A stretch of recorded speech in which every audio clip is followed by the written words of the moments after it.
Bismillahirrahmanirrahim. Assalamualaikum warahmatullahi wabarakatuh. Alhamdulillahirabbil alamin. Allahumma shalli ala sayyidina Muhammad. Perkenalkan, nama saya Mustafid. Saya dosen mata kuliah Fikih Siasa pada program studi Hukum Tata Negara dalam kurung Siasa Fakultas Syariah dan Ilmu Hukum UIN Syekh Ali Hasan Ahmad Ad-Dari Padang Simpuan. Pada kesempatan kali ini saya akan menjelaskan tentang deskripsi mata kuliah yang saya ampu. Fikih Siasa adalah mata kuliah yang mempelajari hukum Islam yang berkaitan dengan tata kelola pemerintahan dan politik. Mata kuliah ini mencakup kajian tentang prinsip-prinsip kepemimpinan, pengaturan masyarakat, hubungan antar negara, dan peran individu dalam kehidupan bernegara menurut perspektif Islam.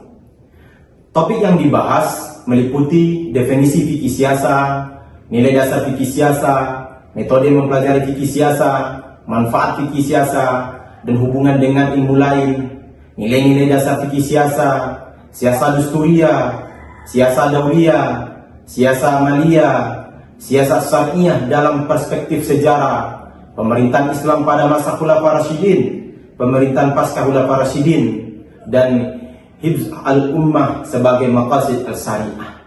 Jadi diharapkan pada video mengajar ini saya menampilkan, menjelaskan tentang fikih siasa atau pengantar fikih siasa. Maka harapan saya dalam pembelajaran ini mahasiswa mampu menjelaskan pengantar fikih siasa, definisi fikih siasa, nilai-nilai dasar fikih siasa, metode mempelajari fikih siasa dengan bahasa sendiri, dan menekankan pentingnya dijadikan landasan dalam ilmu ketatanegaraan Islam. Maka selamat menyaksikan video mengajar saya. Bismillahirrahmanirrahim. Assalamualaikum warahmatullahi wabarakatuh. Waalaikumsalam warahmatullahi wabarakatuh. Alhamdulillahirabbil alamin.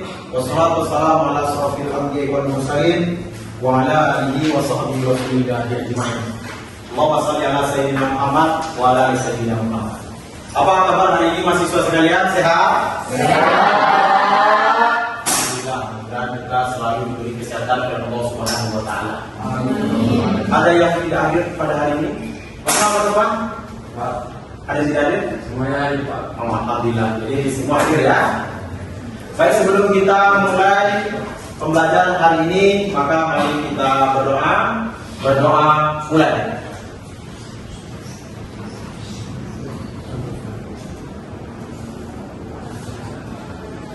Selesai. Baik mahasiswa, coba pada hari ini kita akan membahas tentang pengantar fikih siasa. Jadi mungkin mahasiswa sekalian sudah pernah mendengar tentang fikih, tapi mungkin jarang dengan kata siasa. Nah, jadi ini menggabungkan antara fikih dan siasa. Jadi fikih siasa ini terdiri dari dua kata, ada fikih dan ada siasa. Maka harus kita pisahkan dulu supaya kita tahu makna satu persatu dari kata tersebut. Baik, yang pertama itu ada fikih. Jadi fikih secara bahasa adalah al-fahmu. Apa itu al-fahmu? Pemahaman. Kalau dia berupa pemahaman, itu dapat dipastikan pasti ada yang beda dalam memahami satu ayat. Jadi makanya fikih itu nanti kita melihat ada perbedaan pendapat ulama tentang masalah fikih tersebut. Contoh, kalian pernah mendengar atau pernah membaca surah Al-Baqarah ayat 228 tentang salah satu huruf? Pernah? Apa itu salah satu huruf? Hah? Salah satu huruf. Apa itu? Jadi di sini pada ulama mengambil ayat itu sama dari Al-Baqarah ayat 228, tetapi berbeda dalam memahami salah satu huruf tersebut. Yang pertama, kalau kita kan mayoritas Imam Syafi'i. Jadi Imam Syafi'i menyebutkan salah satu huruf itu adalah 3 kali suci. 3 kali suci. Berbeda dengan Imam Hanafi. Kalau Imam Hanafi menyebutkan salatatul wudu itu adalah 3 kali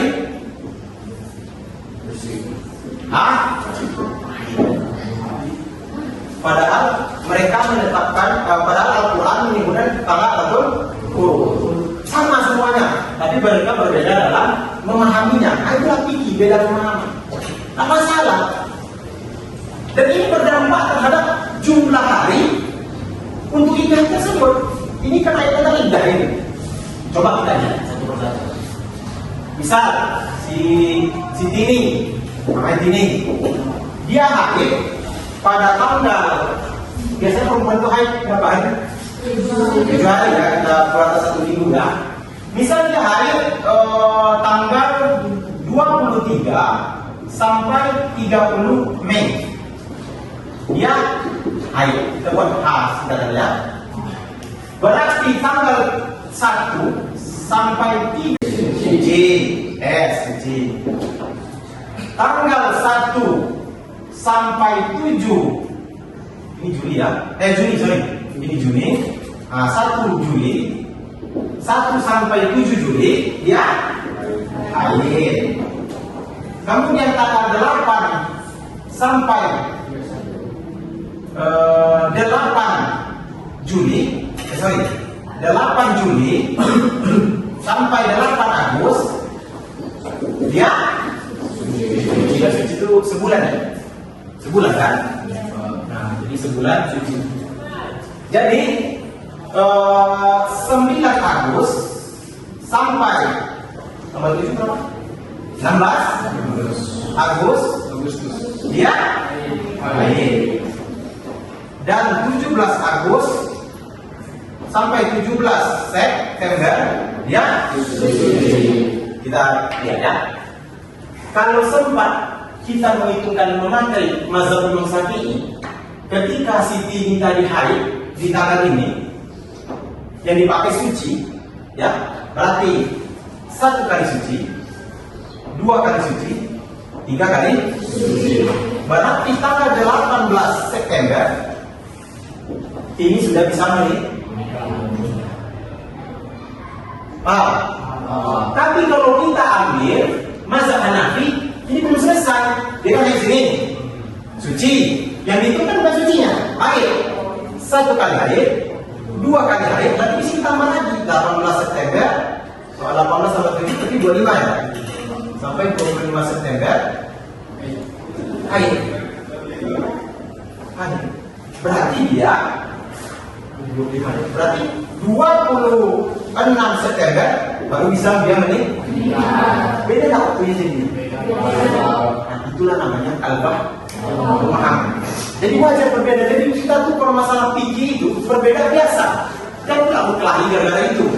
Tapi kalau masalah usul berbeda itu baru tidak boleh. Misal sholat zuhur berapa rakaat? Ada yang berdua. Itu usul. Tapi kalau masalah pemahaman ada yang pakai kunut di sini? Yang nggak pakai kunut? Berkelahi kan? Usul lain santai aja. Itu enaknya kalau kita paham fikih. Itu fikih secara bahasa. Sedangkan secara istilah, siapa bisa membaca? Ustaz. Al-ilmu bi ahkam syar'iyatil amaliyatil muktasab min adillatiha tafsiliyah. Jadi ilmu-ilmu yang berkaitan dengan hukum syara atau hukum syariat tentang perbuatan manusia yang diambil dari dalil terperinci. Dalil terperinci itu apa? 1. Al-Quran. 2. Itu ada dalilnya. Jadi nanti mereka keluarkan ijma' itu maksud fikih itu. Ijma' qiyas begitu. Nah, itulah kan sumber hukum Islam yang disepakati oleh para ulama. Kemudian setelah kita memahami definisi fikih, selanjutnya kita memahami definisi siasat. Jadi siasat itu adalah sasa yasusu siasat. Yang bawahnya dabbaro yudabbiru tadbir. Apa artinya tadbir?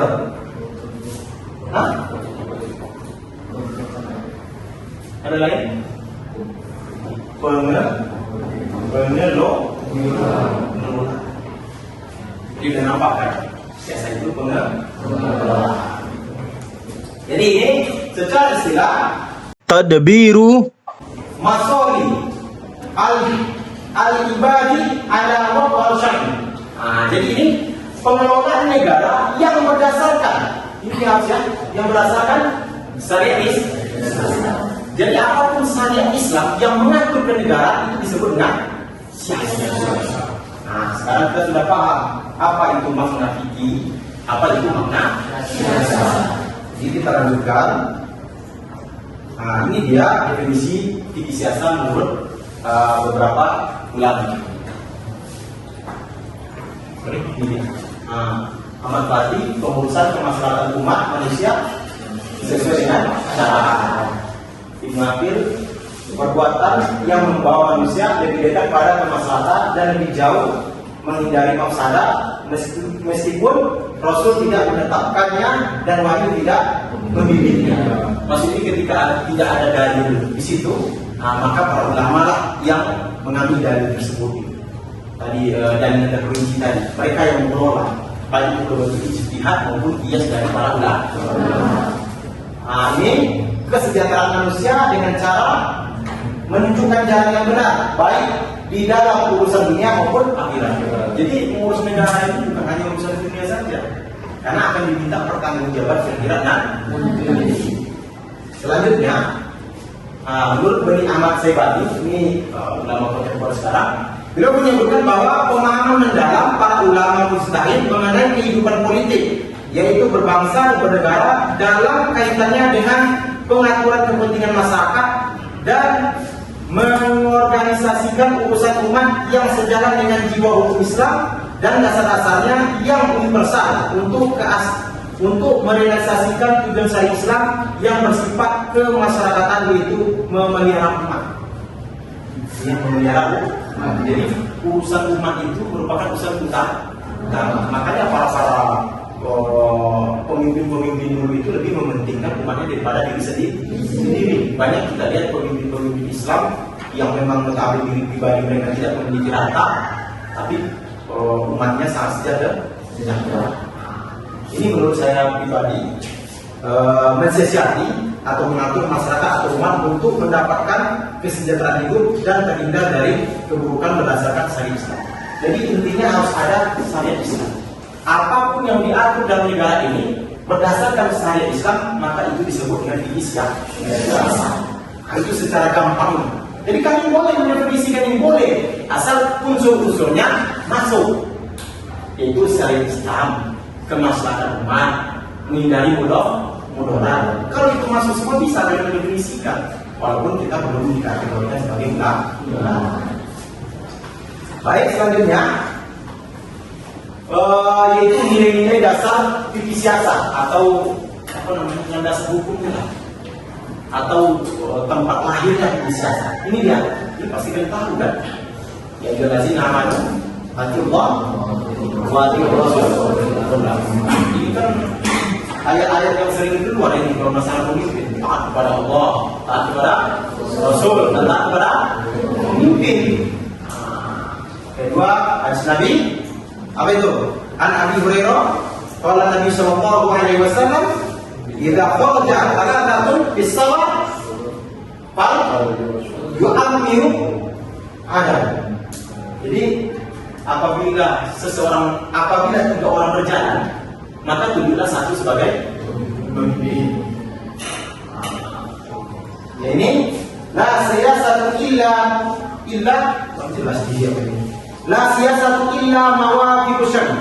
Tidak ada siasat kecuali ya dengan syariat. Itu lagi dengan syariat Islam tentunya. Nah, itu beda dasar. Jadi beberapa ini ada metode mempelajari siasat ini atau yang dijadikan oleh para ulama untuk menggali hukum-hukum dan Al-Quran supaya nanti dapat menyimpulkan fikih siasat. Itu ada kias apa? Analogi untuk mengambilnya digunakan untuk mencari makna umum dan tidak hukum. Yang kedua masalah. Yang ketiga satu syariat dan satu syariat supaya terhindar dari kemudaratan, mendapatkan kemaslahatan. Yang terakhir ini dia pembagian fikih siasat. Sebenarnya pembagian fikih siasat ini berbeda pendapat para ulama. Ada yang mengatakan 3, ada yang mengatakan 4, ada yang mengatakan 5, ada 7, ada 8. Tetapi secara umum setelah saya mengkaji itu ada minimalnya 3 pembagian fikih siasat. Yang pertama siasat usuliyah. Siasat usuliyah ini itu yang berhubungan dengan konstitusi dan perundang-undangan negara. Ini sangat diperlukan ini. Jadi kalau kalian nanti bisa memiliki hal seperti ini, tak bagus. Itu Undang-Undang Dasar 1945. Mulai dari peraturan presiden, bawahnya apa lagi? Perma, peraturan menteri, peraturan gubernur, peraturan daerah, apa lagi? Peraturan desa paling bawah. Itu disebut dengan siasat berkaitan dengan konstitusi dan aturan atau perundang-undangan. Jadi kalau di dalam kampus kita ini ya kode etiknya juga aturan, maka itu disebut dengan usul. Walaupun dalam bentuk kampus. Yang kedua siasat maliyah. Ini yang berkaitan dengan keuangan negara. Kalau lebih besarnya tentang ekonomi, menteri ekonomi, menteri keuangan sih jadi seluruh pengelolaan BUMN, badan usaha milik negara ataupun badan usaha milik daerah.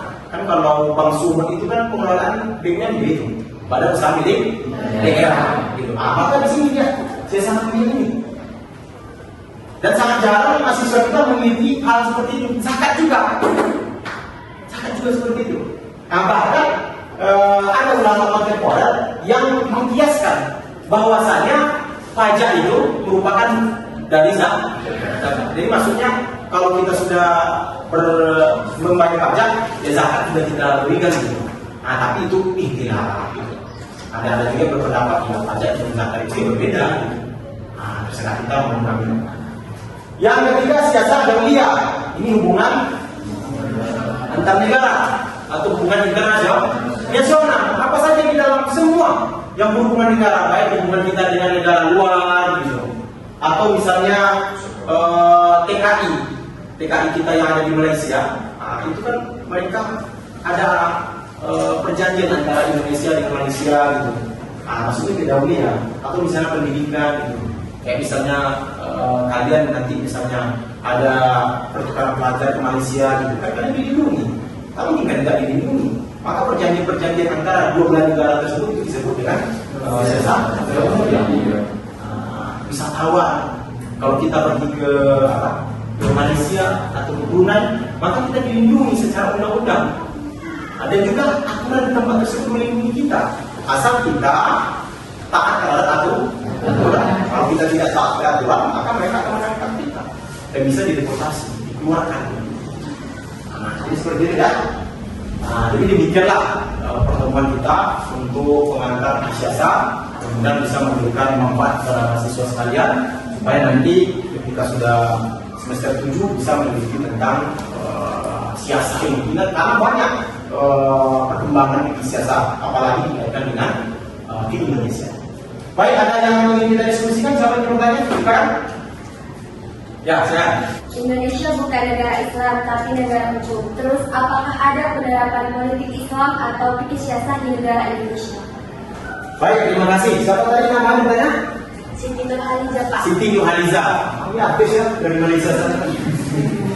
Jadi apakah ada penerapan siasat di Indonesia? Jadi begini. Kalau kita lihat di Indonesia ini kan bukan negara hukum. Bukan negara Islam, bukan negara agama, tapi negara hukum. Jadi kita harus tunduk dan taat. Tetapi paling tidak orang-orang pendahulu kita sudah merumuskan supaya ada masuk ya ajaran-ajaran Islam terhadap peraturan perundang-undangan. Bahkan pernah Insinyur Soekarno ditanya, boleh tidak negara ini dijadikan negara Islam? Apa jawabannya? Boleh, bisa. Kalau orang Islam banyak di DPR, kemudian merumuskan aturan di negara ini, negara ini. bisa juga menjadi budak. Kalau di DPR itu banyak orang budak, kemudian membuat aturan turun budak. Bisa jadi Kristen, bisa jadi Konghucu dan tidak agama-agama lain.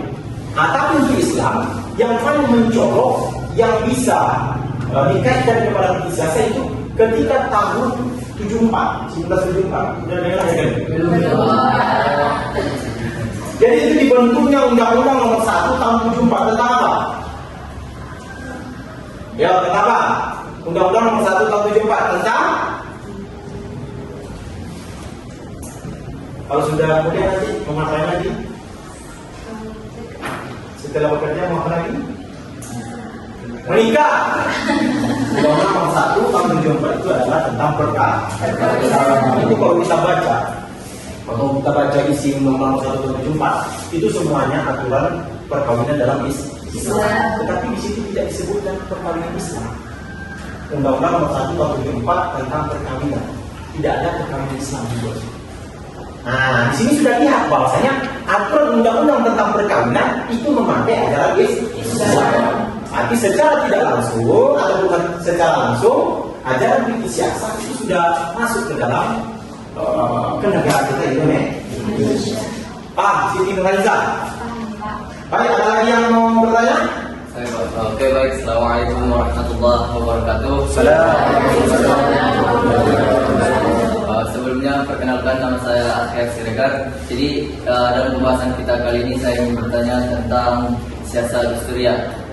Dalam pembahasan siasat Dusturia berkaitan dengan aturan dan undang-undang. Jadi pertanyaannya, apakah siasat Dusturia ini ada di dalam ranah ketatanegaraan Indonesia tersebut? Terima kasih. Baik, ayah, pertanyaan dari ayah masalah siasat Dusturia tadi ya, apakah sudah ada di dalam kenegaraan kita? Tadi berkaitan juga dengan pertanyaan dari Siti Nurhaliza tersebut, kalau siasat Dusturia itu berkaitan dengan aturan. Kalau kita lihat dari Undang-Undang Nomor 1 Tahun 74 itu kan supaya Islam, ya kan? Itu sudah saya jelaskan tadi, berarti sudah masuk. Tapi paling tidaknya kalau sampai ke bawah itu pernah kalian mendengar perdasarnya? Orang Mandailing Natal ada di sini. Jadi di Mandailing Natal itu ada perda bahwasanya pegawai di lingkungan Pemda Mandailing Natal yang muslim ya, yang muslim wajib memakai jilbab atau berbusana muslim, dan laki-lakinya juga tidak boleh membuka. Nah, itu kan sudah ada, tapi tidak dijelaskan di situ. Perda syariah tidak. Itu cuma dijelaskan perda bagi orang Islam perempuan harus memakai jilbab, sedangkan laki-laki tidak boleh membuka aurat. Nah, berarti siasat Dusturia berkaitan dengan aturan sudah ada masuk ke dalam peraturan-peraturan yang ada di Indonesia. Tergantung siapa yang di DPR itu. Nah, maka daripada itu siasat Dusturia yang kita pelajari sudah ada atau sudah diterapkan atau sudah diaplikasikan di negara kita Republik Indonesia. Dan itu tidak melanggar undang-undang, karena itu dibentuk berdasarkan mufakat DPR di dalam sidang paripurna. Baik, masih ada? Pas? Karena waktu juga sudah habis, kita tutup perkuliahan kita dengan membaca doa. Berdoa mulai. Selesai. Kalau ada salah-salah kata dari saya mohon maaf. Akhirul kalam. Assalamualaikum warahmatullahi wabarakatuh.